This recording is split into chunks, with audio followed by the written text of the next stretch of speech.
everyone, welcome to our first lesson on expository writing. So, what is expository writing? Expository writing is basically when you look at a story, a novel, a movie, and you find relevant ideas to help you make sense of what is being presented to you. So, what are you reading about? So, things like what is the story about? What are the characters doing? How is the character's actions relevant? Why are the characters acting the way they are? So, expository writing basically allows you to discuss and explain the information that you are being presented with. You take the information that you read or you watch or you research and you write it so that you can explain what you found to your audience. Expository writing can be explanations, which tells you something about how it works, what it is. It can give you directions, so how did you do something, or it can present information to you, similar to explanations. This is usually done as a non-fiction writing, meaning things like writing a report on the water cycle or the ecosystem nutrient cycle, which means how is the world connected, how do the animals affect us, why there is a rise in global temperature. An essay about how orangutans are in danger are all examples of non-fiction writing. And many times when you're presenting non-fiction writing, you do this through expository writing. Expository writing is all around you. You can find expository writing in how-to books. This is basically books that tell you to do something. When you're reading a report, that's an example of an expository writing. Research projects are also forms of expository writing. And these are just a couple of examples to show you that expository writing is all around you, whether you know it or not. For your expository writing, you are given 3 topics to choose from. The first one is finding one's true identity is often a result of conflict or chaos. The second one is true identity is discovered and not created. And the last one is identity is strongest when it's being challenged. The 3 main characters of an expository essay is 1, to present and summarize information about the process, things, events, or ideas. What do I mean by that? Basically, process explains how something works. Things explain what something is, usually a tangible object, so something that you can touch, feel, make sense of. An event is something that has happened in history, so something that's happened in the past. And the difference between a thing and an idea is that a thing is a physical object you can touch, whereas an idea is a concept that you think about. Number 2, it gives facts and detailed information on who, what, where, when, why, and how. And finally, number 3, it contains words and or images that make the information easier for the reader to understand. Today, we'll be writing an expository paragraph on the short story Lamb to the Slaughter. The topic that I have chosen to write about is that identity is strongest when it's being challenged. To write our expository paragraph, we will need to make sure we have a topic sentence. So this is what introduces the topic to our readers. We need to have 3 details minimum within our paragraph, and these details should include things like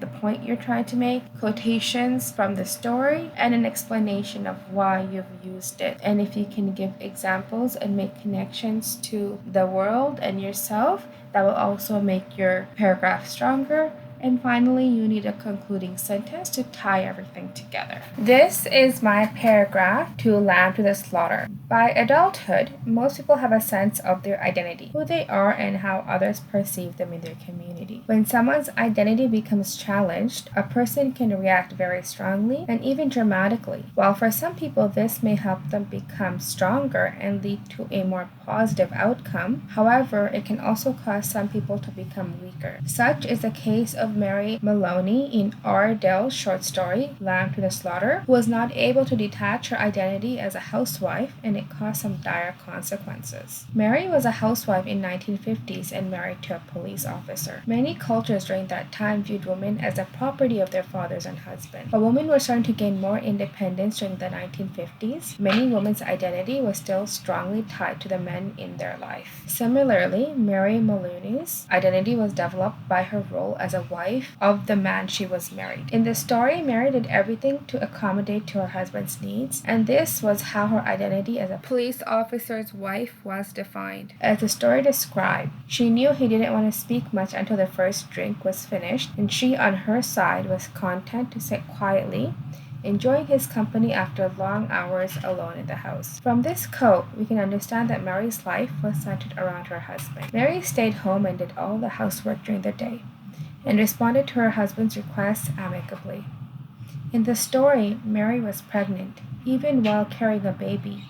Mary made effort to be sure that her husband was comfortable and well taken care of when he came home. However, everything changed one night when her husband told her he would leave her. While anyone would be heartbroken in that situation, for Mary, it was devastating because she lost a sense of her self-worth and the identity that largely relied on her husband. In my first paragraph, I introduced the topic. As you can see by the yellow font, that is my introduction. My introduction gives you an insight onto what is my topic and what I am writing about. I also add in points to make my introduction stronger. I added my first quote, which you can see in blue font. This quote helps strengthen the story that I'm trying to describe. In the purple font, I explained the quote. It's very important for the reader to understand why you're using a specific quote from the story. Therefore, you should always explain the quote that you have included. So I went ahead and already colored the second paragraph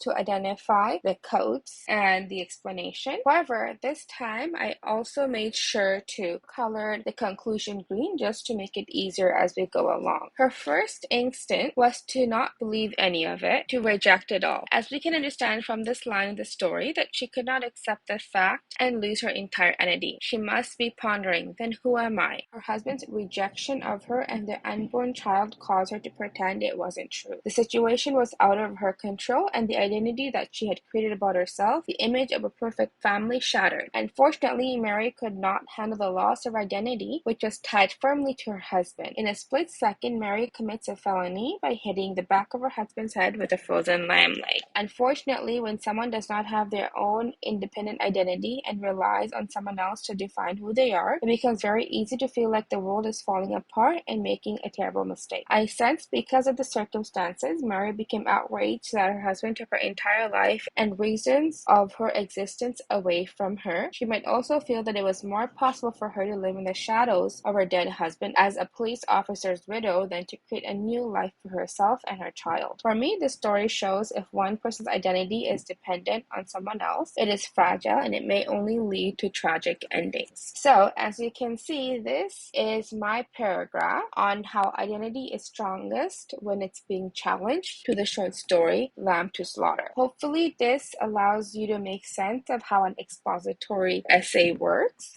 and how to formulate your paragraph so that you have your introduction, your PQEs, and a conclusion. Thank you very much.